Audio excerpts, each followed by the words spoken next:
Hey everyone, welcome to another Steven's Vinyl Adventures segment here on Yesshift.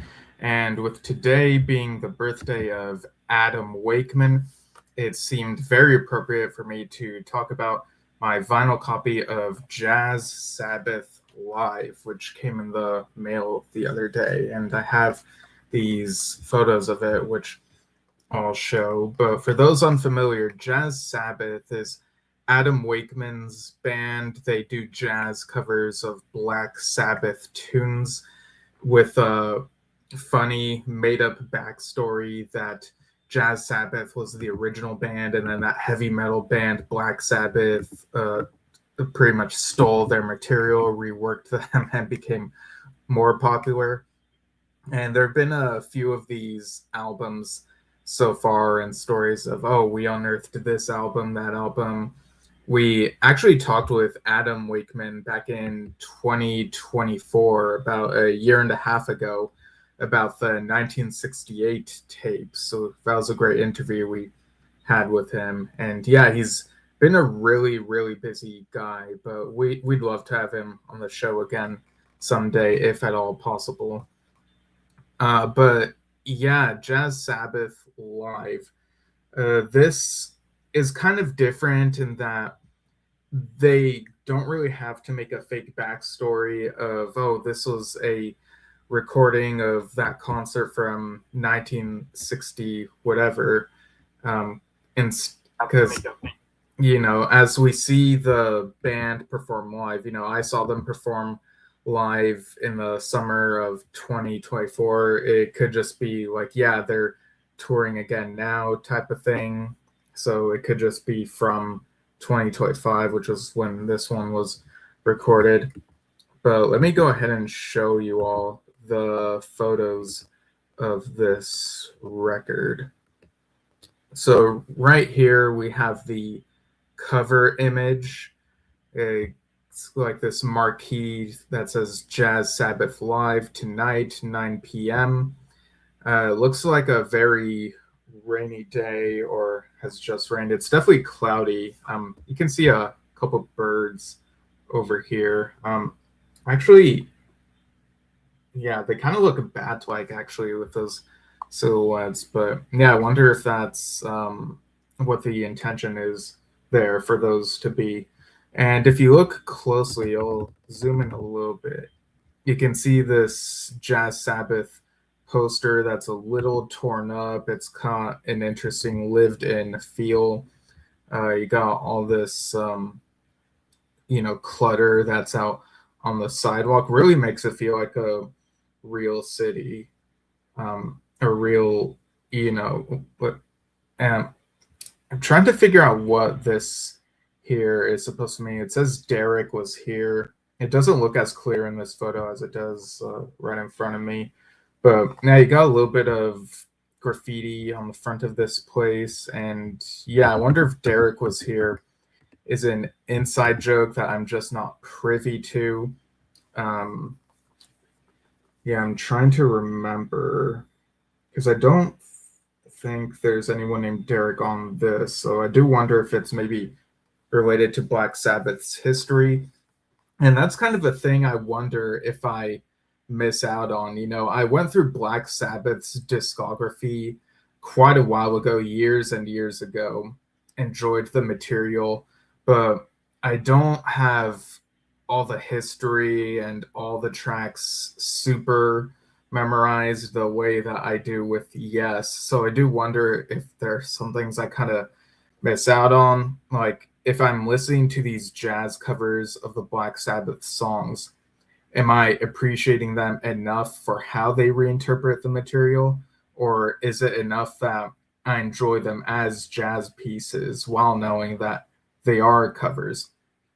It kind of makes me think of the way I've approached Yes's covers of other material. When I first listened to Every Little Thing or No Opportunity Necessary in full, I wasn't thinking to myself, wow, I wish I'd heard the originals first so that I could appreciate these. So, like, I already loved the embellishments, the expansions on there, whether I was aware of them or not.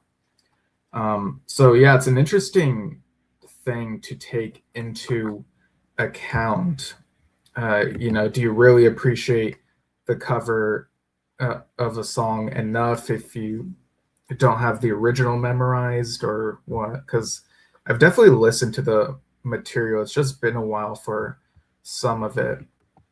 And this is the backside. So, um, okay, yeah, it's full sized on here. Uh, two LPs. On side A, you have Black Sabbath, The Wizard, War Pigs, and the beginning of side A really makes you think of the rain setting, and then the clapping comes in.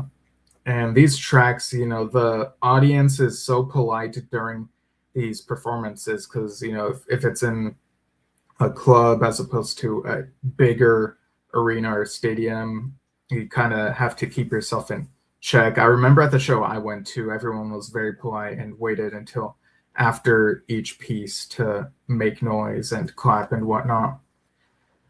Side B, you have Behind the Wall of Sleep, and then Iron Man, definitely one of the more recognizable Black Sabbath songs to casual music listeners. It's got the recognizable do do do do do do do do do do do do, and then Fairies Wear Boots rounds out side B. Um, oh, I see. Over on Facebook, Lori O'Sullivan is tuning in from Lucia. Is that how it's pronounced? But yeah, thanks for tuning in. Side C has Hole in the Sky, Paranoid, and Into the Void. I quite like how those two titles rhyme. Paranoid, the beginning part feels a little bit like it's going for a melancholy type of feel, like do do do do do do do do do do do do do. Well, maybe not exactly like that, maybe a bit slower, but yeah, I really like these jazzy, kind of more laid back interpretations of the Black Sabbath material. And then on side D, you have Rat Salad. There's a very nice drumming detour on that one. And then concluding the album with Children of the Grave. And on the back here, you, of course, have this description like, imagine you're a successful underground jazz trio in the late 60s, and you've written and recorded 3 albums just waiting for them to be released. Then 1970 arrives, and your record label's warehouse burns down. The label boss disappears, and a band from Birmingham reworks all your songs into barely recognizable so-called metal versions and releases them as if they were their own. 1970 was a horrible year. Without any physical proof that he wrote the songs, pianist Milton Keane was powerless to do anything for 50 years. But in the last few years, everything changed. The master tapes were discovered, the Birmingham band exposed, and the Jazz Sabbath albums were finally released. Invigorated and vindicated, the trio picked up where they left off, playing live. This album was recorded 25 shows into their 2025 tour at the legendary Paradox Jazz Club in Tilburg, the Netherlands, showing Jazz Sabbath at their best. Basic and raw with just an upright bass, drums, and a grand piano, going where the songs take them, not knowing if Paranoid would be 6 minutes long or 14 minutes long. The album you're holding in your hands contains songs you've heard before, but not like this. So Milton Keane is, of course, Adam Wakeman's alias. You see him credited for piano. We got these other names: Jacques Tifono on upright bass, Antoine Take on drums. Produced by Milton Keane, mixed by Adam Wakeman. So I guess in this scenario, it's like, oh, they're 2 different people. Mastered by Brett Caldas Lima, recorded by Peter Paul Van Hest. Photography by Jason Gilchrist, and album design by Blacklake. And this is recorded on March 20th, 2025, so almost a year now. Wow. Dedicated to the memory of Ozzy Osbourne. This, of course, being the first Jazz Sabbath release to come out after Ozzy's passing several months ago. So a very nice dedication to him there. Adam played with Ozzy, and of course, his father Rick Wakeman played with Black Sabbath, and in the studio and whatnot. So yeah, this is a nice encapsulation of what it feels like to be at a Jazz Sabbath show. This is how the LPs come in this white sleeve, and then got these pictures of each side. So I got the black LPs. I think there were other colors or another color. I'll look at the Jazz Sabbath Bandcamp again in a moment. There's side B. You got the faces of the band members on the center of the thing. This is when I put side C on the turntable, or the record player, and side D here. And this also came with these little souvenirs. So here you have this sort of Jazz Sabbath ticket thing. It's got a picture of the band. It says Black Records presents Jazz Sabbath 2025 EU UK tour. And you got the date there, 20th of March 2025. Paradox Jazz Club. Doors open in 1930, showed 2015.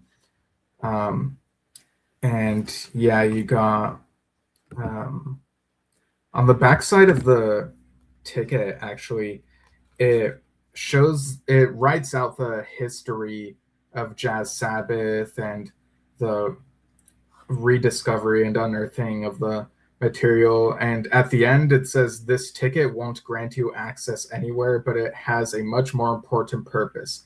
It's physical proof that shows you support artists and that you have an excellent taste in music. So again, support artists, buy from their preferred outlets. In this case, I got this from Bandcamp. And you got this pass that says access all areas. It's got that skull with the glowing eye holes.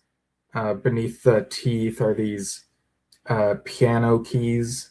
And behind it, it looks like the UK flag has a upside down triangle. And you got a cross below all that. And right here, you got, is that the back of the pass? Let me check. Yeah, it's the back of the pass. Jazz Sabbath London, 1968. It's around that skeleton silhouette. And we also got this little thing, Jazz Sabbath Live 2026. A unique clash between jazz and Black Sabbath. And it was Adam Wakeman and his credits Black Sabbath and Ozzy Osbourne and the other musicians here. And you got quotes from various outlets. Jazz Journal said surprisingly superb. Metal Injection said spectacular. Tony Iommi said amazing interpretations. More dates and tickets at www.jazzsabbath.net. And opening this up, it actually has the UK and European tour dates. I think they're all European. Yeah. From May 25th through... Oh, okay. So there's a show on May 25th in Leeds, UK at City Varieties Music Hall. And then there's a break for a few months before they start doing shows again on August 23rd, starting at the Mostar Jazz Fest. And that more dates in September, and going through October as well. I don't know if this shows up very well on here, but there should be dates at jazzsabbath.net, I believe. And the backside of it has that QR code, which would take one to jazzsabbath.net. And I think that's all of those photos, but there's also this other thing, this card that came with all that.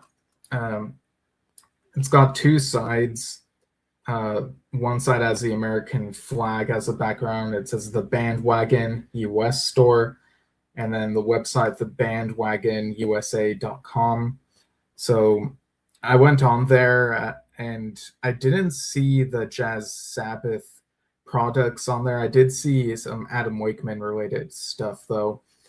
But of course, this came from, from Europe or, across the pond. The backside of this card does show that there is an EU store, so a European version of the store. But the website that's listed, it didn't really go anywhere, so I kind of hesitate to read off the site. But presumably that also handles this product, I believe, in terms of shipping and whatnot. But yeah, let's look at the Jazz Sabbath Bandcamp, because I remember seeing other versions of this product. Like, I think there might have been a cassette version, or was that one of the other releases? I'm very curious about that. All right, so I'll go ahead and share this page. So you would go to jazzsabbath.bandcamp.com. These are all the albums that are out so far. Jazz Sabbath, Volume 2.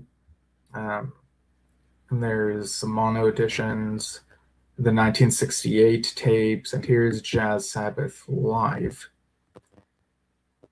So you got the double vinyl version plus digital album. You could also get the double CD plus digital album, buy the compact disc. You could just get the digital album. Oh, there was a cassette tape here. Yeah, so that's definitely an option. Yeah, it looks really neat. It looks like it'd be fun for collectors to have. There's how the cassette tape, wow, it has their faces on it on the cassette tape. Yeah, so that might be a fun item for collectors to get. I myself do not have a cassette player, and I'm not sure that I really am leaning toward cassettes really. They just don't really appeal to me all that much these days for new releases, even though I have nostalgia for cassettes I used to listen to years and years ago, when I was very little. But yeah, and you get the run times of each of the tracks here. So Beyond the Walls of Sleep was almost 10 minutes. Rat Salad was 12 minutes. Wow. Yeah, that was a really great detour, that one. Right. So, yeah, that's a Jazz Sabbath Bandcamp page. Let's see. I'm just looking at jazzsabbath.net now.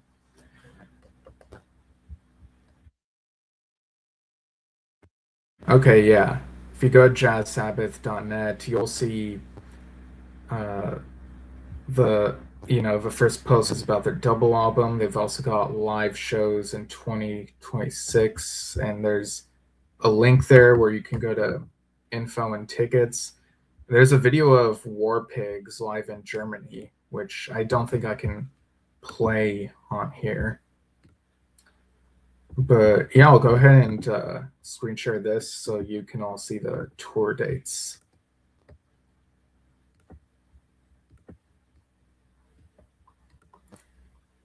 All right, so like I said, there's a May 25th show, and I guess a few more were added since that little booklet was printed. There are a few shows in June. Vernon, Uh, oh, would that be Vernon in California or somewhere else? Hmm. Let's see, Oliver, Calgary. Then we got Sherwood Park. Oh, I'm being silly. The Canada flag is right there. Yeah, so Vernon, Canada, Oliver, Canada, Calgary, Canada, Sherwood Park, Canada. That was just my hopeful thinking right there. Enjoyed the show in 2024, and I'm just so used to seeing California abbreviated that way. But yeah, tickets are available for those Canadian dates in June. Info coming soon for the Mostar Jazz Fest. Man, what a brain fart that moment right there. Um, and yeah, it looks like you could get tickets for all these other European dates throughout September and October. Yeah, back in the UK throughout October, and more to be announced. So interesting. I wonder if that means there will be more dates toward the end of this year, or if there will be dates announced for next year, because they really do have a good thing going with this act. It's really fun. Definitely worth seeing, if you get the chance and they're near you. All right. So, yeah, really glad I got this album. Listening to the vinyl record kind of is a fun way to feed into the the act of like, oh, this is a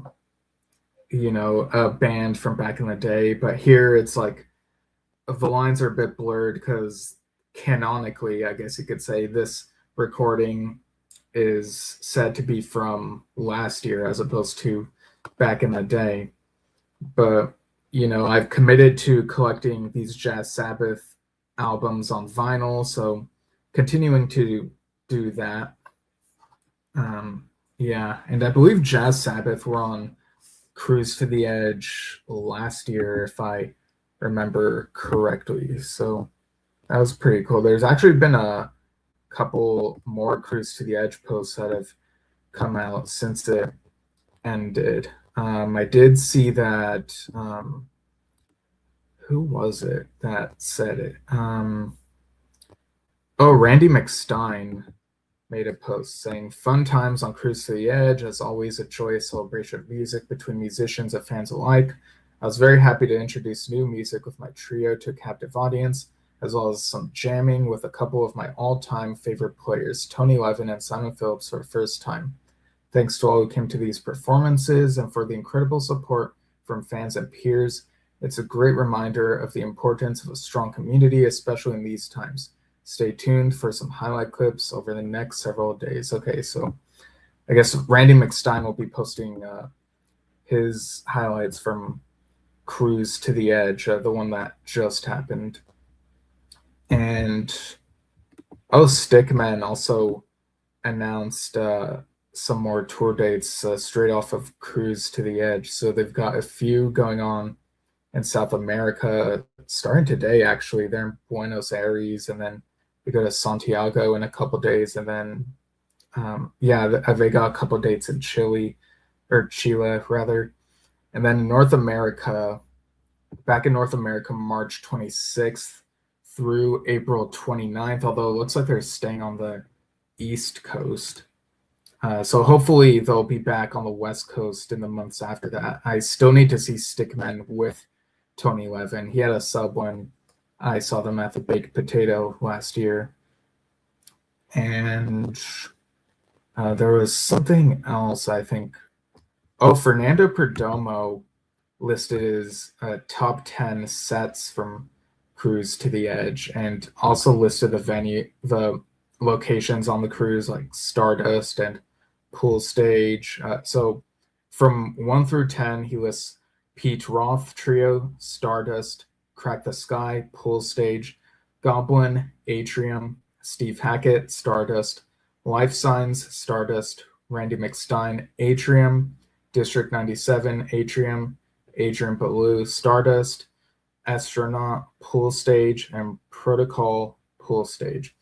Honorable mentions to Eddie Jobson at Stardust, saying he was only able to catch the first show. There were some tech problems, but he still loved it. And he heard that the second show was incredible, but it was during the Dave Kersner show. He says, so damn it, another reason I need to get cloned. He said John Wesley was so fabulous also. Casey McPherson's Amazing Charity Gala, Rachel Flowers and Brooke Hansen's ELP tribute. Tamek and Stardust, not too crazy about metal prog, but the energy in the room was incredible. And thank to Larry Morand for having him on the boat with Dave. And also said you got to do Cruise to the Edge at least once in your life. So maybe someday we'll be able to do that. I don't know. But yeah, that ELP tribute by Brooke Hansen's ELP tribute, that does bring me to this next bit I wanted to mention was that today, March 11th, is the 10th anniversary of when we lost Keith Emerson. You know, one of the most mentioned legendary keyboardists in prog rock. He was with the Nice, Emerson, Lake and Palmer. And a few years ago, Dad and I talked about that Keith Emerson box set, which had a wide range of stuff from different eras, and it was just amazing. You know, Keith was an incredible player. He inspired lots of other musicians. There are some later bands where you can definitely hear an ELP reminiscent sound in the keyboards and whatnot.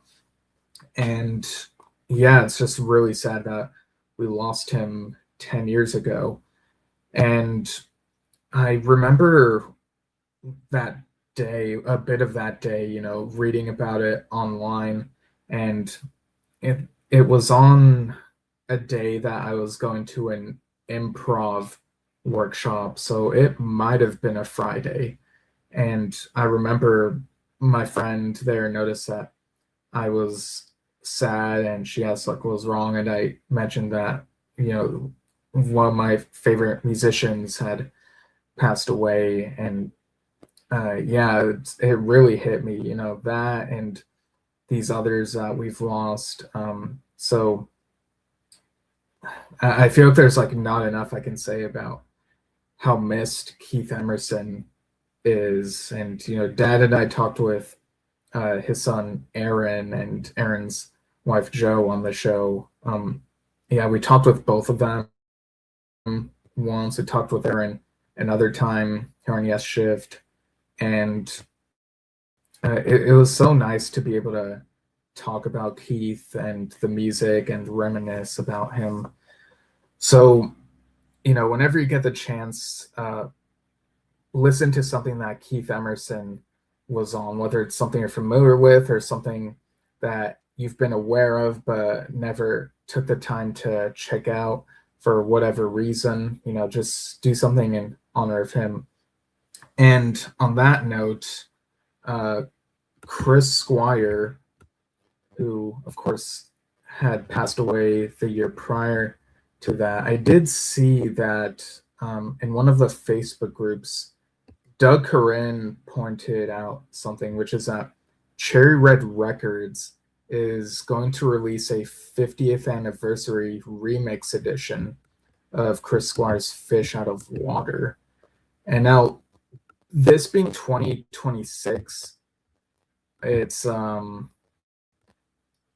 like 51 years technically, and this comes out June 26th of this year, so a day shy of Chris Squire's the anniversary of his passing, I believe 11 years prior. But yeah, this 50th anniversary remixed edition, it has so the CD disc 1 is the 50th anniversary stereo mix by Stephen W. Taylor.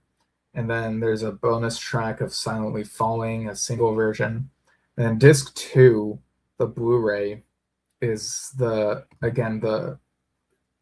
Taylor remixes, which can be played in Atmos, 5.1 surround sound, and stereo. includes a bonus track there as well, and it includes visual content. So Fish Out of Water, the whole album, and then the promotional film featuring Hold Out Your Hand and You by My Side, and then the 2006 Fish Out of Water audio commentary with Chris Squire. So it's good that they're still maintaining those extras. I remember we talked about another release, a different release recently, that Yes Classic Artists documentary, which got re-released but omitted some of the bonus content. So it's good to see that this content is still carrying over. And I guess you could kind of look at this as the 20th anniversary of Chris doing that 2006 commentary. I don't know. But yeah, that's really nice stuff. Trying to see if there's any other info about it I missed out on. But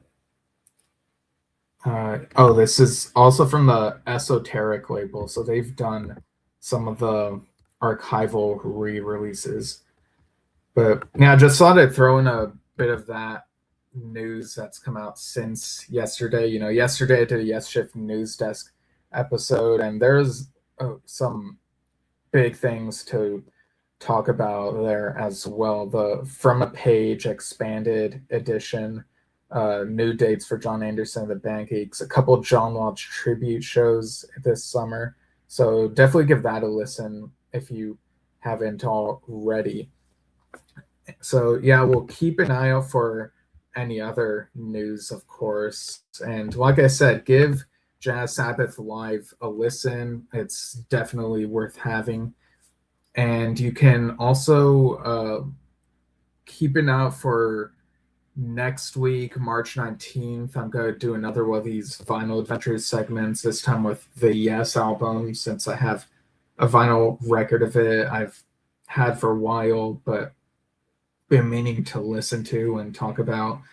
Dad and I celebrated the anniversary of that album last month. This will be on the US release date anniversary, so that'll be nice. And I guess we'll see if there's anything else in between. But we've also got an interview coming up March 25th at noon Pacific with Phil Castellano, one of the keyboardists for John Anderson and the Band Geeks. So yeah, definitely keep an eye out for that and anything else we have coming out. So, all right. Thanks for tuning in, everyone. Listen to Jazz Sabbath Live, some great jazzy, laid-back renditions of Black Sabbath material, some amazing musicianship. And follow us at Yesshift on Facebook and YouTube, anchor.fm/Yesshift for the audio. Write to us via yesshiftpodcast@gmail.com. And thanks again. We'll see you all soon. Bye.